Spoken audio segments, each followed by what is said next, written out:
550 USW affiliated workers in Ohio, including process operators, skilled maintenance employees, and laboratory technicians. Our Lima refinery hosts as many as 300 building trades affiliated maintenance workers and contractors on site every day.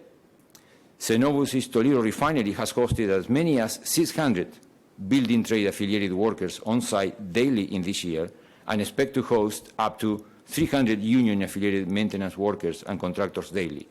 The vast majority of the full-time workers at our refineries live right here in Ohio. However, this legislation will do nothing to ensure jobs for Ohio workers. What the proponents of this bill have not told you is that union-affiliated contractors bring in large numbers of out-of-state workers for turnaround and large-scale projects. Under previous ownership, the Lima refinery hired union-affiliated contractors for its 2016 turnaround and the 2019 crude flexibility project. Please listen. For the 2016 turnaround, 70% of the work was completed by union contractors, and 80% of those workers came from out of the region.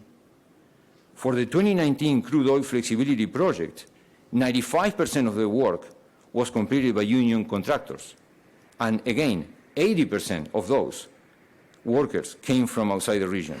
Let me repeat that, because this is what HB205 supporters don't want you to know. For those two projects that were completed using mostly union labor, 80% of the workers were brought in from outside the region. Last week, Mr. Solosi stated that similar legislation was passed in Minnesota because, quote unquote, what happened to the refinery in Superior. Cenovus has been rebuilding the Superior refinery after an incident 5 years ago, which happened as the Superior refinery was completed a turnaround planned by Calumet. That turnaround was awarded to a union contractor. And for the rebuild project, we contracted with a union-affiliated contractor that is employing 100% union workers. 90% of those union workers are from out of the state. In short, union-affiliated contractors bring in out-of-state workers, and for large projects, they bring them in large numbers.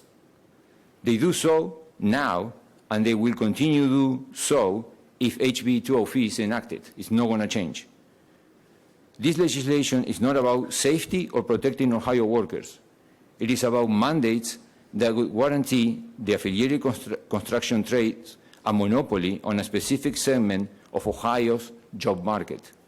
Whether those workers are local or not, and whether they are qualified or not, will not matter under this legislation. Members of the committee, I hope you actually consider these facts instead of simply continuing to push this deeply flawed bill through the legislative process as quickly as possible.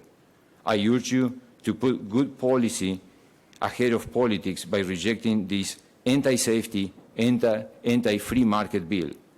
Thank you for your time. Thank you, Mr. Vice President. Thank you, Mr. Vice President.